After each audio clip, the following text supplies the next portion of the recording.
அவங்க வந்து லட்சுமின்னு என்னை கூப்பிட்டாங்க. லோரிக்காரன் இடிச்சு இவங்க மேலே ஏறி வச்சாங்க. காலு தான் உடஞ்சிச்சா, மற்ற இடம்லாம் நல்லா இருக்குன்னு அவங்கள பார்த்தா ஆள் காணா போயிட்டாங்க தெரியுமா. இருக்குல்ல அங்கே திருப்பி என்ன லட்சுமின்னு கூப்பிட்டாங்க. அந்த ஒரு 10-15 வருஷம் முன்னுக்கு என்ன கூப்பிட்டாங்க லட்சுமின்னு. சொன்னாங்க இப்போ இடையில இருந்து எனக்கு கேன்சர் வந்துச்சு, அவங்க பிரஸ்ட் கேன்சர். அது முக்கிய மக்கள் இன்னைக்கு நான் ஒரு முக்கியமான விஷயம் வந்து பேசலாம் இருந்தேன். காலையிலே வந்து ஏடிஎம் போனேன். ஏடிஎம் போகும்போது அங்கே ஒருத்தங்க வந்து வியாபாரம் பண்ணுவாங்க, ஒரு பாட்டி. ரொம்ப காலமாக அவங்கள எனக்கு தெரியும், ஒரு 10-15 வருஷமாக எனக்கு தெரியும் அவங்கள. அப்போ வியாபாரம் பண்ணுவாங்க. அப்போ நான் கொஞ்ச நாள் அது அங்கே இப்போ தான் வீடு ஷிஃப்ட் ஆகி ஒரு 2 மாதம் இருக்கு. நான் எத்தனை வாட்டி பார்த்துட்டேன், வேற ஆள் வியாபாரம் பண்ணியிருந்தாங்க.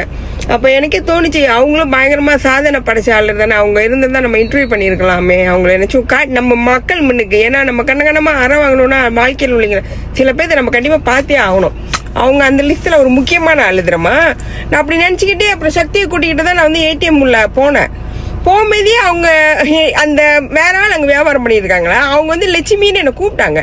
கூப்பிட்டோன்னே எனக்கு அதிசயம் ஆயிடுச்சு தெரியுமா. கண்டிப்பாக வந்து எனக்கு தெரிஞ்ச ஆள் தான் கூப்பிடுவாங்க. ஏன்னா ஆள் டோட்டலி வேற மாதிரி இருக்காங்க தெரியுமா. பார்த்தா அந்த ஆண்டி தான் என்னை கூப்பிட்டாங்க லட்சுமின்னு. ஸோ அவங்கள பார்த்தோன்னே இருங்க வரேன், என் ஃபோனை வந்து காடியில் வச்சுருந்தேன். நீங்கள் இருங்க வரேன் சொல்லிட்டு அப்புறம் காசை எடுத்துகிட்டு போயிட்டு ஃபோனை எடுத்துகிட்டு நான் அப்புறம் அவங்கள்ட்ட போனேன். போயிட்டு இன்னும் அவங்க நான் கேட்குற மணிக்கு அவங்க சொன்னாங்க, அவங்க வந்து நல்ல மெரூன் கலர் சாரி கட்டிட்டு அந்த முருகன் கோயில் இல்லை ஜிஞ்சாரத்தில் இங்கேருந்து ரோடு தாண்டி ராத்திரி கூட அவ்வளோ ஆகல. நாங்கள் ஒரு 7:30 அந்த மாதிரி டைம் தான் சொன்னாங்க. அப்போ வந்து ஒரு மோட்டர்காரன் வந்து எங்கேயோ டிவைடில் வந்து மோதி அப்போ அந்த லோரிக்காரன் இடிச்சு இவங்க மேலே ஏறி வச்சாங்க.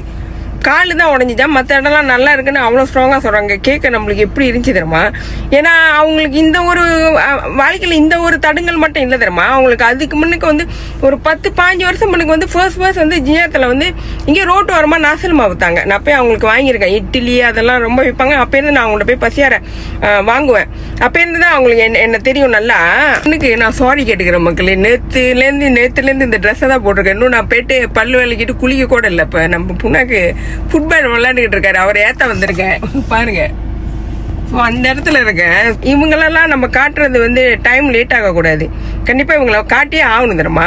அப்போ நான் சொன்னேன், உங்களை வந்து நான் இன்டர்வியூ பண்ணலாமா, நான் கண்டிப்பாக உங்களை வந்து நான் உலகத்துக்கு காட்டணும். ஏன்னா அவங்க 10-15 வருஷமா அவங்க எந்த அளவுக்கு ஃபைட் பண்ணி வாழ்றாங்கன்னு என் கண்ணால் பார்த்துருக்கேன் தெரியுமா. அப்போ சொன்னாங்க எடு, ஆனால் இன்னைக்கு நான் அழகாக உடுத்திட்டு வரல, நீ புதன்கிழமை. ஏன்னா அவங்க வந்து நம்பரு கடை இருக்கிற அன்னைக்கு தான் அங்கே வியாபாரம் பண்ணுவாங்க.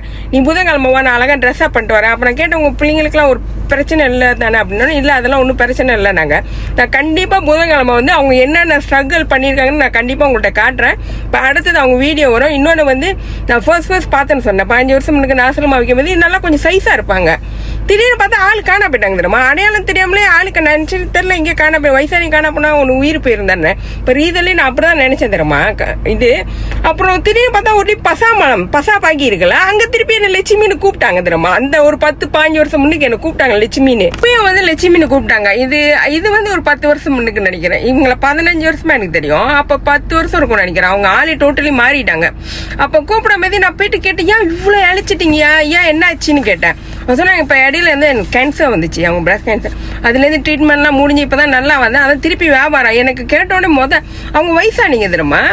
அந்த அவ்வளோ பெரிய சீக்கிரமே ஓவர் கம் பண்ணி வந்துட்டு திருப்பி வியாபாரத்தில் வந்து வியாபாரம் பண்ணிட்டு இருக்காங்க அந்த வயசான பாட்டி.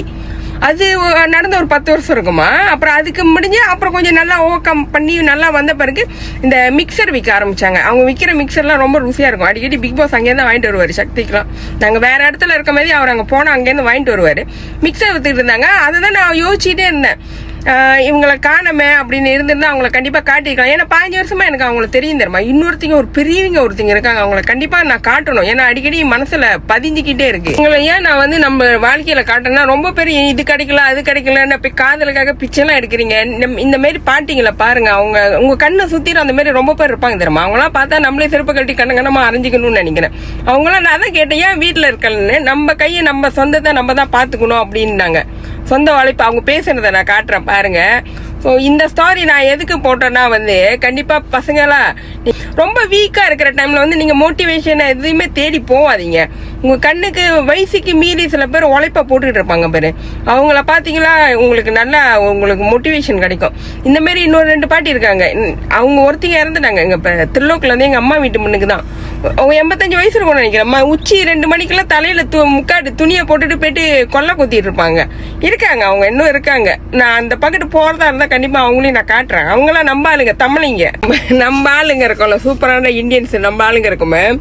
சம்டைம் வந்து வயசான பாட்டிங்க வந்து ரெஸ்டாரண்ட் வேலை செஞ்சா பாவம் பார்ப்போம், வியாபாரம் பண்ணா பாவம் பார்ப்போம், எது பண்ணாலும் பாவம் பார்ப்போம். இப்போ இந்த ரோட்டு ஓரமா அந்த டின்னுலாம் பொறுக்குறாங்களே, அதை பார்த்தாலும் பாவமா பார்ப்போம். ஆனா அந்த சைனீஸ் வயசானிங்க பணக்கார காடி திறந்து அதெல்லாம் எடுத்தா கூட நம்ம பெருமையா பேசுவோம். பாரு பெரிய பணக்காரன், பெரிய கடி பைக்கிறான், அவனே பாரு டின்னு பொறுக்கிறான். அதே நம்ம ஆளு பொறுக்குனா இவன் குடிக்கிறதுக்கு தான் டின்ன பொறுக்கிட்டு இருக்காண்டாட்டுக்கு அப்படின்னு பேசணும். ஏன்னா நம்மளோட ஆளுங்க மேல உள்ள பார்வையே ரொம்ப தப்பா இருக்கும். நம்மளே தப்பா பாக்குறோம், மத்திக்கு எப்படி நல்லா பார்ப்பாங்க நீங்க சொல்லுங்க.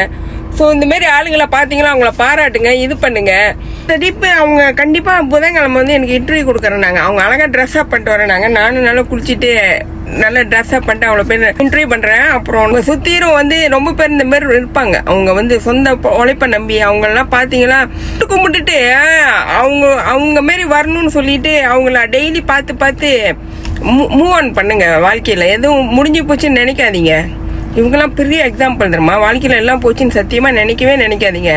அவங்களுக்கு வயசு போச்சு, சயின்ஸ் பிரகாரம் அவங்க வயசு போச்சு. அப்புறம் பிரச்சனை என்னென்ன ஃபேஸ் பண்றாங்கன்னு தெரியல. அடுத்தது வந்து ஹெல்த் பிரகாரம் அதையும் கடவுள் பிடிக்கிட்டாரு. அதுவும் இல்லாம எதுக்கு கடவுள் அவங்க மேல அவ்வளோ கோபம். அதெல்லாம் நம்ம புண்ணாக்கு ஃபுட்பால் முடிஞ்சிருச்சு, ஐயாவை காண வராரு, போயிரும்.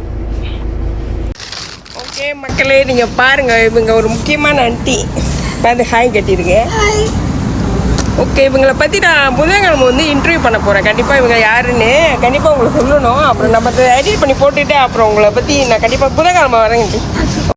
ஓகே, இவங்களை பார்த்துக்குங்க. புதன்கிழமை நம்ம இன்டர்வியூ பண்ணுறோம். சரி ஆண்டி, இவங்கெல்லாம் பார்த்து எக்ஸ்பீரியன்ஸ் ஐயா. சரி ஆண்டி, கண்டிப்பாக புதன்கிழமை இருப்பீங்க. ஓகே கண்டிப்பாக. ஓகே கண்டிப்பாக நல்லதே நடக்கும். அவங்க ஏன் வீட்டில் இருக்க மாட்டாங்கன்னா வந்து உழைப்பு சொந்தமாகவே என்ன பண்ணும். ஏன் வீட்டில் இருக்கக்கூடாது? நம்ம கையை நமக்கு உதவி அவங்க கை. அப்போ நம்மளாம் பண்ணலாம் சொல்லுங்க.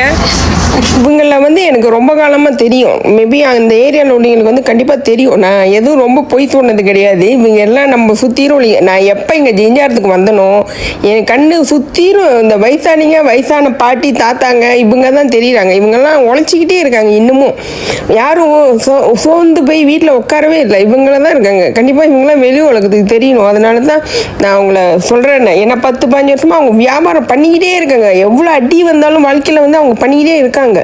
அவங்க உழைப்பு வந்து மேக்சிமம் போடுறாங்க. அவங்கள பார்த்தா வந்து அதான் சப்போர்ட் பண்ணுங்க. இன்னொன்று வந்து அந்த மாரி ஆளுங்களை பார்த்தா மரியாதை கொடுங்க. மக்களுக்கு மரியாதை கொடுங்க. அவங்களுக்கு ஒரு செல்யூட் அடிங்க. இவங்கெல்லாம் நம்மளை சுற்றிலும் தான் இருக்காங்க. கொஞ்சம் ரசனையோடு அவங்களெல்லாம் திரும்பி பார்த்தோமா எல்லாம் நம்ம கண்ணு முன்னுக்கு வருவாங்க. ரசனையாளருக்கு வந்து ரொம்ப இயற்கையோடு இருப்பாங்க தெரியுமா. இந்த செயற்கை மேலே வந்து ரொம்ப அவங்களுக்கு வெறி ஈடுபாடுலாம் வராது. இயற்கையோடு சேர்ந்து வாழ்வாங்க. அதை நம்ம அடுத்தடுத்த ஸ்டோரியில் பேசுவோம்.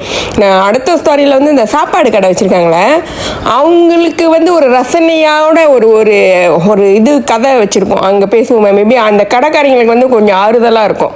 கண்டிப்பாக அடுத்த ஸ்டோரி வந்து ரசனையாளரில் வந்து கண்டிப்பாக நம்ம அங்கேருந்து ஆரம்பிக்கிறோம். திருந்தாத உள்ளங்கள் இருந்தென்ன லாபம், வருந்தாத உருவங்கள் பிறந்தென்ன லாபம், இருந்தாலும் மறைந்தாலும் பேர் சொல்ல வேண்டும், இவர் போல யார் என்று ஊர் சொல்ல வேண்டும், இவர் போல யார் என்று ஊர் சொல்ல வேண்டும்.